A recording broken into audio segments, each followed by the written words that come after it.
What's up? Oh, shit. All right, here we go. Boom. Hello, everybody. Hello. I'm Lonnie Appleton. I'm a healthy family advocate, which means I advocate for the health and welfare of families. Today, we are here for our What is the Best That Can Happen study group, SisterSupport Group. I'm really excited to bring this healing energy and just effective, purposeful healing to you all. So welcome, giving everybody an opportunity to get on. I'm a few minutes late, but I'm here and we're here and we're going to grow together. Welcome, Wanda. Welcome to the live. We will be discussing what's the best that can happen. It is my self-healing journey. But because we are all on our individual healing journeys, I documented mine in 2013 in book form. And so now I am teaching from this book to help all of us along our healing journey. So if you do not have your copy, I am holding these study groups as of today, just continuously. So grab your book, hop on. If you have questions, let's heal together. Those of you who were on my live last night, you know that it was interrupted because my husband began parenting. And, after observing everything that went on, I am in agreement with the choices that he made and the way that he went about his parenting decisions. And so it was interesting and it all turned out wonderfully. We just have to figure out what the disconnect is with our angel, because she is intentionally disrespectful. And then when asked, why are you disrespectful? She's like, I'm not disrespectful. And I'm just like, the things that you're doing, you're not supposed to be doing. Like, you deliberately know you're not supposed to be doing these things. And she still chooses to do them. So really working with her to figure out why she is choosing not to be an active part of the family. I'm just giving a rundown, giving people the opportunity to get on the live so that we can begin our study group. Welcome, everyone. Welcome. I'm Lonnie Appleton. If you're not familiar with me, the book we are studying from is What's the Best That Can Happen? Link in bio or available on Amazon. The study groups are ongoing, so you can join at any time. Just pick up your textbook and let's start healing together. Today we're going to be talking about chapters 1 through 8. I will be giving a talk based off of chapter 7 and self-sabotage.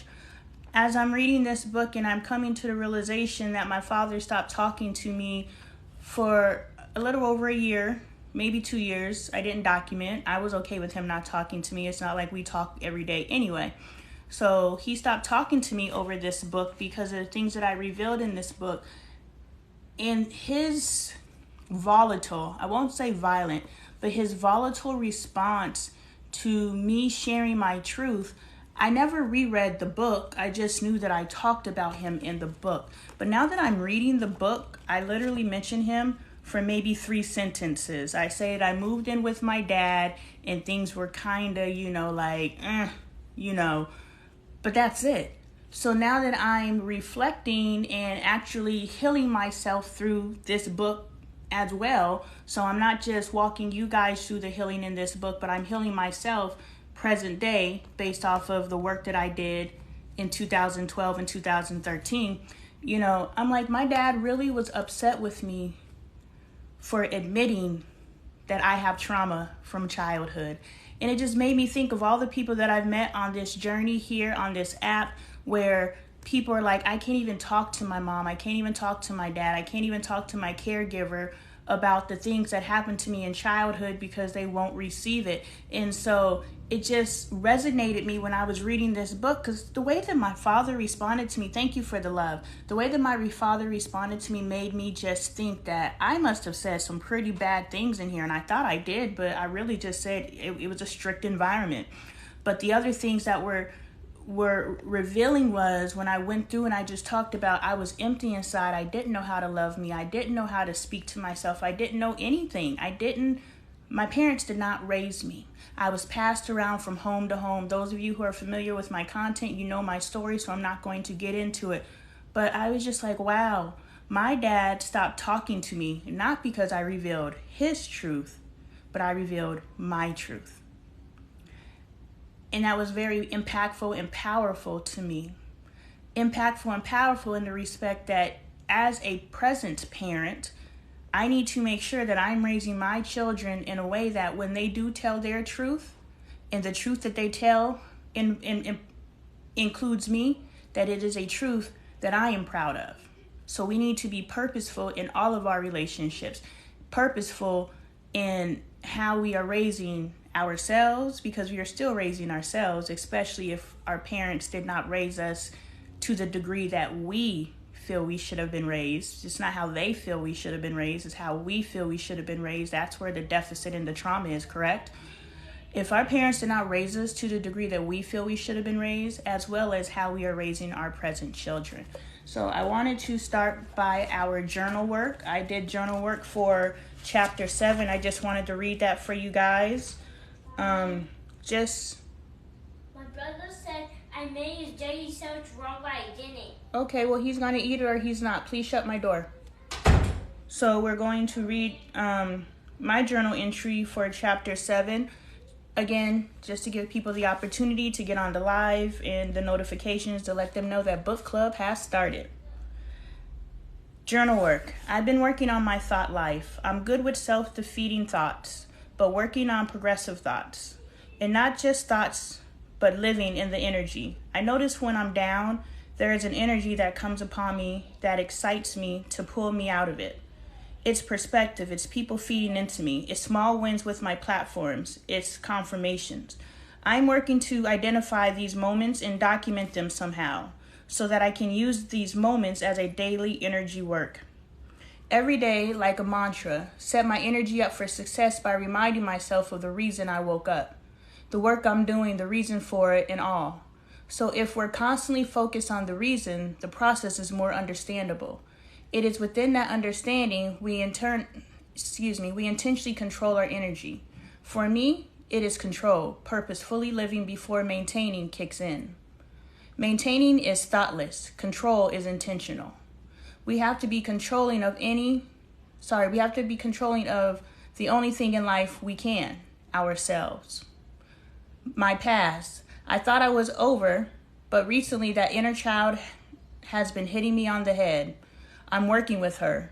A friend mentioned survival mode to me, which I didn't understand, but when I talked to a client, it was simply stated, I was just trying to survive. Survival mode as a term is ambiguous and difficult to define because everybody's method of survival is different. But if you think about your childhood and what you had to do to survive, things that were necessary in your child's circumstances, those are your survival mode. Your survival mode. How do you trip yourself out of survival mode? By reflecting on your childhood. What did little you have to develop to be safe? Attitudes, behaviors, energies, responses, defenses. Think. Write them down, and there is where you focus to heal your inner child, to heal your childhood trauma. In addition to granting yourself grace, understanding, they did whatever was necessary with the level of awareness they had at the time with the resources available. Our children did a whole lot of work with a whole little bit. That in itself is cause for forgiveness. Imagine your child. You probably shelter your present children the way that you wish you were sheltered. Know through providing and loving for your children today, you are loving and providing for your inner child of yesterday. Don't hold resentments. Don't feel happy and sad. Yesterday is gone. Why allow it to dictate your today? Be in joy. Because in spirit, in spite, that's supposed to say spite. Because in spite of it all, you survived, you adapted, and you derived beauty from ashes. You are healing, and the core of healing is releasing. Release your inner child. So that was my journal work that I did in relation to chapter 7, in releasing and giving gratitude for my inner child. I actually did some inner child heal work. I've done a lot of it on live, so you guys have witnessed the inner child work that I'm doing, but also just by myself and just appreciating little Lonnie for the things that she did to make sure that I'm still here. Hey, Pat, welcome, welcome, welcome. So the passage that I want to read from or to teach from briefly is in chapter 7, page 26. When I was a teenager, I had a real problem with anger. Someone would make me upset at 8 a.m. and I still was upset at 8 p.m. And it wasn't even anger. It was more like a chip on my shoulder, an attitude that anyone that came into contact with me had to deal with. No one wanted to be around me, which only prompted me to exhibit behaviors that caused people to not want to be around me even more. Very peculiar. And I wrote in the margin, childhood trauma runs deep. There's so many layers. And I identified this last sentence, no one wanted to be around me, which only prompted me to exhibit behaviors that caused people to not want to be around me even more. I identified that as self-sabotage. I realized that I was in self-sabotage mode, and I want to speak to you all because you may not understand that you're in self-sabotage mode. We don't understand by the behaviors that we choose to hold on to from our childhood because this is who I am. I've been this person for 20, 30, 40, 50, 60 years. I've been this person. And so when we are receiving feedback from the people that we have chosen to surround ourselves with, if we are receiving feedback from the people that we have chosen to surround ourselves with, instead of receiving it as them complaining about us and they don't appreciate us, how about we receive that as feedback? Because no matter how it's delivered, it's a message. They are reflecting back to us that we have problematic behaviors. Even if the person who's reflecting back to us is our spouse, is our child. And the beautiful thing about that is that when it is our spouse and it is our child reflecting back to us, aren't those the people that we want to like us? Aren't those the people we want to be around us? So if they are giving us feedback on our behaviors that are problematic to them, regardless of how it's delivered, remember, if it's our child and they're delivering the message, we can definitely redirect and correct them and say, hey, I appreciate you identifying something that I do that is troublesome to you, bothersome to you, however the language is that you want to use. But here's a better way of saying it, because after your child learns how to communicate with you, now your child is going to take those communication skills that you transferred to them, and they're going to take it into the world, and they're going to communicate with people in the world. And if they cannot communicate their grievances with you in a way that you can receive them and take it as a catalyst for a redirection and correction, then they're not going to be able to develop the skill to then go out into the world so that they can then speak to their peers, set their standards, speak to their spouses and those types of things in a way that's not inflammatory. Hey, they bumped up against you and you love them, you birthed them 99% of the time. 100% of the time you chose them, but if they can't speak to you in a way that's not inflammatory, that is a teachable moment for you to correct them and teach them how to speak in a non-inflammatory way, as well as your children's ability or inability to communicate is a direct result of your ability or inability to communicate. So if your child is giving you feedback about yourself and it doesn't feel good, know that when you give feedback, your feedback doesn't feel good because they are just modeling you. In relation to your spouse, when they're giving you feedback, this is where you come into the space of communication. Me and my husband have been bumping up against each other in the world of communication. Last night, after, I got off live, me and my husband were able to have a conversation about, the things that he was saying to our son. Our son cut someone's hair at school yesterday, not to get off topic, but on topic. My son cut someone's hair at school yesterday. And when my husband asked him why he did it, he said because he wants to be like his dad. He wants to be a barber. And my husband said, you can't use that as an excuse every time.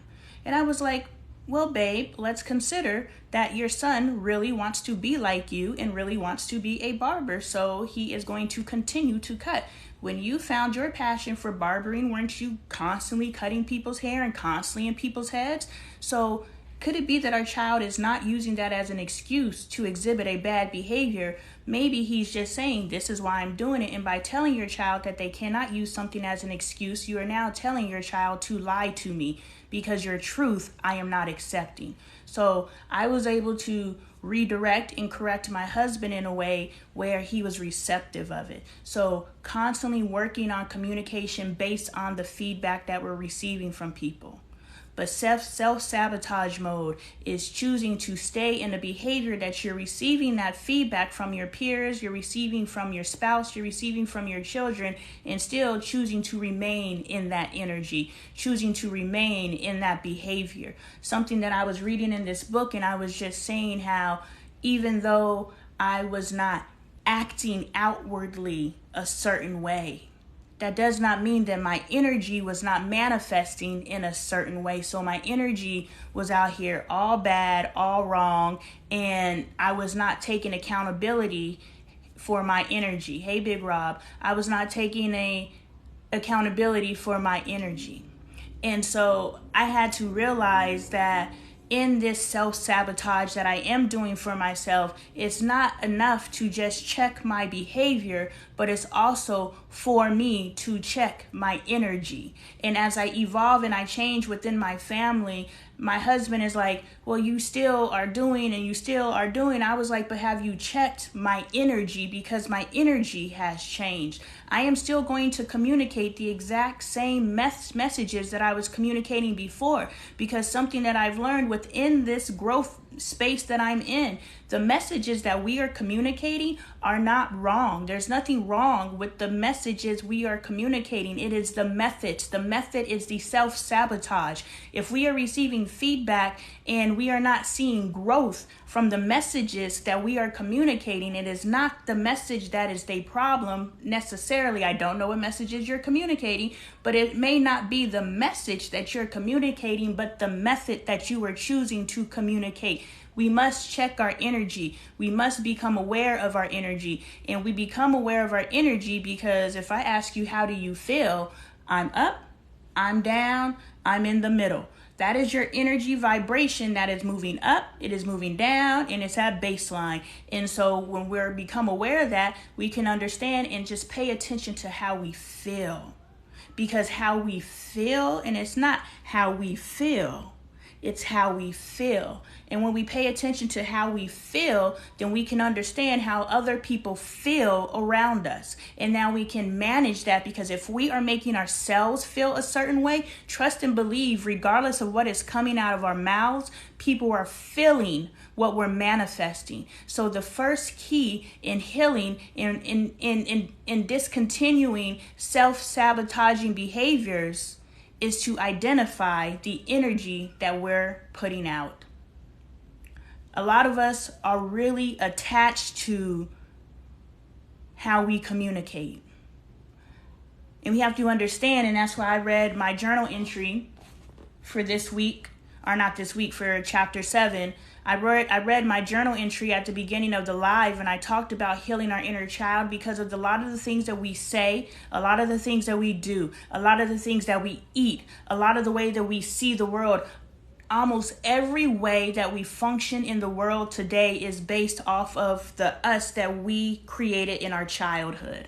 And so we have to understand, when we are receiving feedback from our present day people that we have chosen to surround ourselves with, we have to understand that the us that we created yesterday is impeding our present day self. So our present day cannot survive, cannot thrive in its current environment, because it is bringing yesterday's ideas, philosophies, behaviors, energies, religious, everything from yesterday, we are bringing it into today. And we have to understand that if we are receiving feedback from the people that we are surrounding ourselves with, we are causing our own issues within our lives.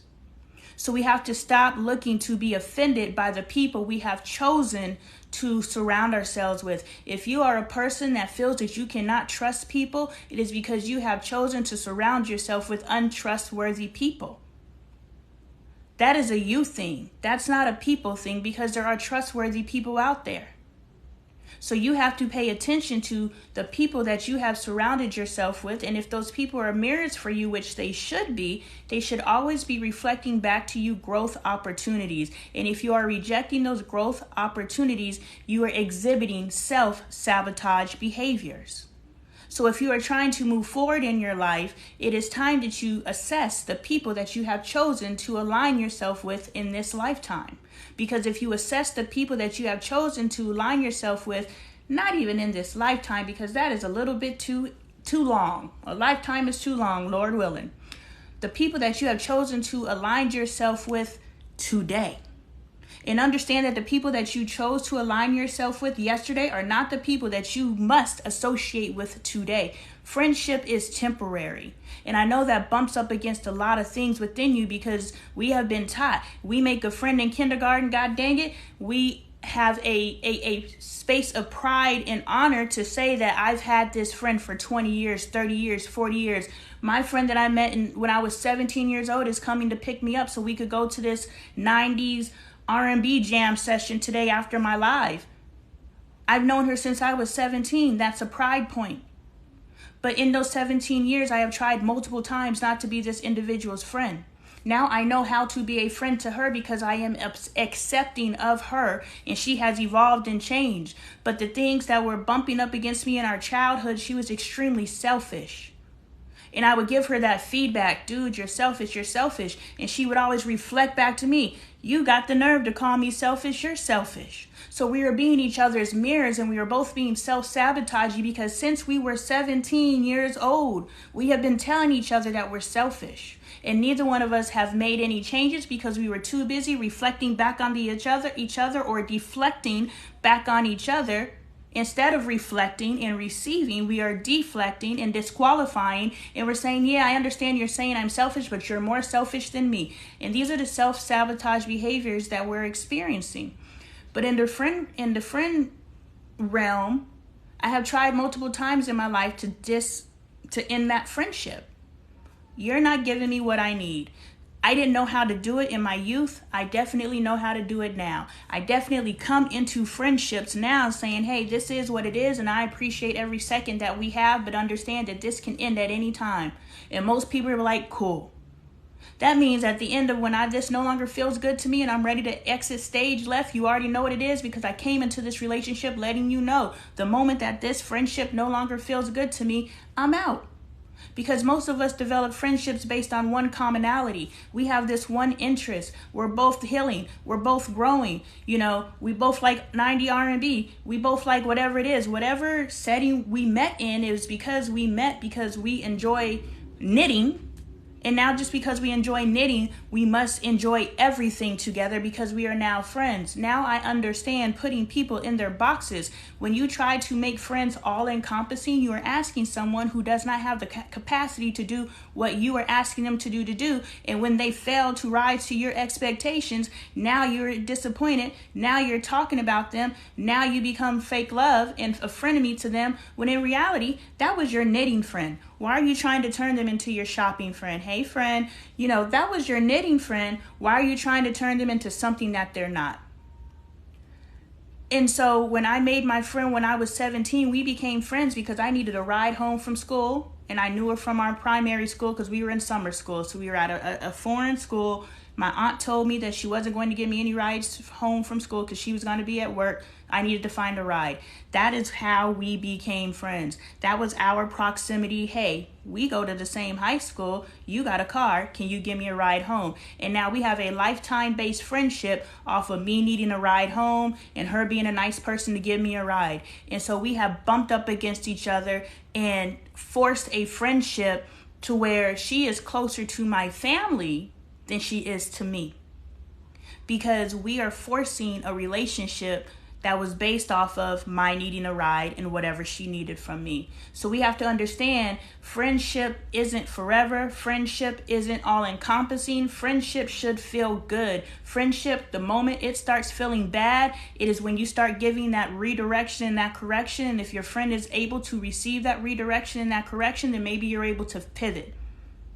If they're not able to receive it, we keep going back to bad behaviors, and we keep going back to people who are not changing their behavior simply because it's normal. It doesn't feel good, but it's normal. And what's normal feels better than being alone and being in the headspace where you are constantly tearing yourself down and you're like, well, something's better than nothing. Something is better than nothing is self-sabotage mode. Something is better. Period. Sorry. Nothing is better than just accepting something. And we need to switch that in our brain. And it's unfortunate that we wait till we're in our 40s to actually come to that realization. We wait until we're in our 40s to realize that nothing is better than something. We all say with wisdom, man, I did all this dumb stuff in my 20s. I did all this dumb stuff in my 30s. In my 40s, I finally figured it out. Why do we have to wait until our 40s, especially when our life expectancy, per the stats, everybody's like the stats are wrong, but I'm going to go per the stats because I don't know the truth. We're dying in our 60s in our community. Why are we waiting until our 40s to find love? Why are we waiting till our 40s to find ourselves? Why are we waiting till our 40s to heal ourselves? Why are we waiting till our 40s to disassociate from self-sabotaging behaviors that we picked up in our childhood?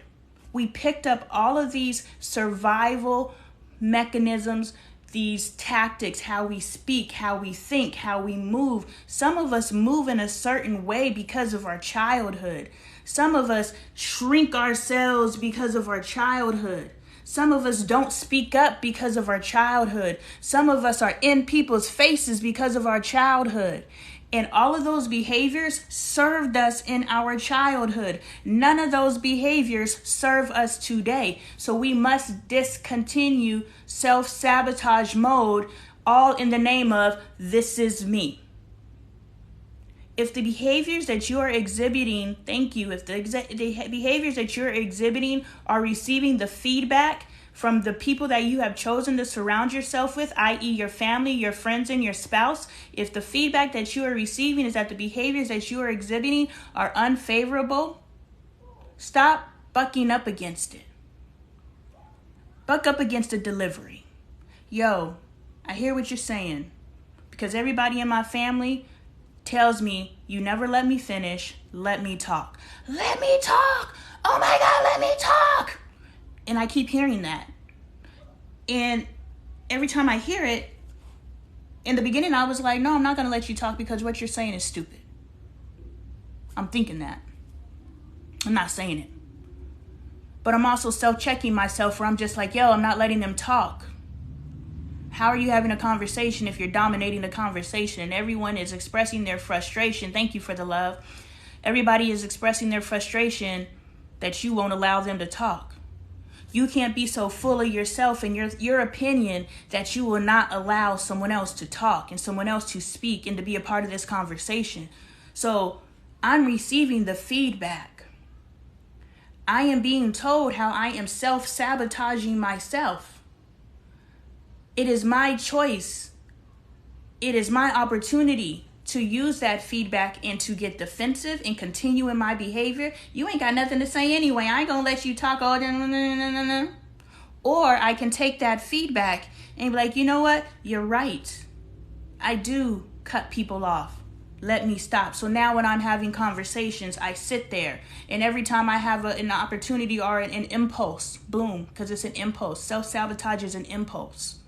Every time I get an impulse to self-sabotage, i.e. self-sabotage means I am hurting myself. I want to have open and honest communication with my family. I want to know what my husband thinks. I want to create a relationship with my children so that they know to come to me and speak to me and share their lives with me. But every time they open their mouths to speak to me, I cut them off. I am self-sabotaging myself. And we are teaching from chapter 7 right now. And what's the best that can happen? This is a monthly book club I'm running. It runs continuously until I decide to stop doing it. Pick up your copy of the book and let's heal together. Available. Link in bio, LonnieTaylorArt.com. I'm realizing I'm sabotaging myself and I am exhibiting behaviors that are contradictory to what I am verbally saying I want. I want these relationships, but every time somebody tries to talk to me, I cut them off. So I deny the impulse. This is the self-control. There is something we need to control. We need to stop trying to control our outer world, and we need to start trying to control our inner world, because it is within the control of our inner world that we gain control of our outer world. And we need to understand that. So if I want to stop self-sabotaging myself and I want to build relationships, I must deny the impulse to cut people off. We have to understand that the feedback that we are receiving in our life isn't somebody picking on us. It is the universe coming around and saying, sis, you want to level up? Let's level the fuck up. If you don't, keep repelling it instead of receiving it. So I deny the impulse to cut people off, and I'm like, Lonnie, be quiet. Lonnie, listen. Lonnie, listen with intention so that you can actually carry this conversation forward. You can take what they said, meld it into what you want to say, and now you can pivot the conversation in the direction that you want to go. We're so afraid to release the reins of a conversation because the conversation may go in a direction that you don't want to go, and you have so many control issues. I got to control this conversation. And the only way that I can control what this person is talking about is if I overtalk them. Self-sabotage. So every day, every way, the universe is revealing to us a growth opportunity if we choose to receive it. If we choose to receive that growth opportunity. But many of us are too caught up in our ego. Too many of us are caught up in our own agenda that we're not willing to check ourselves. So I'm really enjoying reading this book. I'm really enjoying realizing that the things that I'm saying today, I knew then, but I forgot it because I went through so much. We already know. Everything we know. But I went through so much that I purposefully shut myself off to spirit. I was like, I'm so tired of being disappointed. I'm so tired of being so full of hope. Because look, what the work I'm doing right now has been on me since childhood, which means my entire life I have been coming in, peeking my head in, saying, is it time yet? And I don't understand. So I'm writing books, I'm doing online talk shows, and I'm doing radio shows, and I'm holding sister circle events, and I'm holding book clubs that no one shows up to. Not this one. Thank you guys. I appreciate you. I'm doing all of these things and nothing's manifesting. And I eventually got to the point where I was just like, I quit. I'm so tired of disappointment. But something that I received in this present time, because clearly I didn't quit, I just went into hibernation, and I'm back out. We outside. I came back out, and I was just like, yo, the tools, the resources, everything that you need in order to accomplish the vision that you've had on your life since you were a child did not become available until 2023. So unfortunately, you were given the vision in 1981 when you were born. Probably when you were sitting up there deciding who your parents were going to be, you were given the vision then. You were given the task to do the work that you're doing today back then. But it didn't manifest until 2023. And so the disappointment of me trying to, is it time? I closed myself off to my divinity, and everything that I'm saying in this book, I forgot. And so I'm sitting here like I'm having all these revelations like, oh, and da-da-da, I can't think of anything specific, but I say it in the book. I'm like, man, I'm saying that stuff now. I've known. But we have to realize that we can go through so much trauma in our lives, so much disappointment in our lives, that we close ourselves off to the knowing, the inner knowing that we have, the introspection we should be doing. We close ourselves off to it because when we did try, it was too painful. And that is self-sabotage. Because if we stay open, no matter what it feels like, stay open. Because Pat, you posted a video earlier where it was talking about, look, God got to press you. God got to get you. Gotta feed into you. And the one thing that I received in this season that I'm in, God was like, if you want to go from 0 to 100, you're gonna have to go through some training, intense training. That movie with Jennifer Lopez that was on Netflix called Mother, where she got her daughter and she took her through like a 3-month assassin training, like taught her to be an assassin in with like 20 minutes in the movie. But she took her daughter through this intense training, preparation. Why? Because I got to take you from this child that you have lived as your entire life, and some of us are still children. I used the word retard in here, and I was like, it has such a negative connotation. But I was like, let me go Google what retard means. Here's the sentence. Research has shown that if a baby is not properly nurtured through touch and neurological development, then the child will begin to retard and never reach their fullest developmental potential in this life. I was like, okay, sis, that's an 80s word. We don't use that word in 2023. But I was like, let me look up the word retard.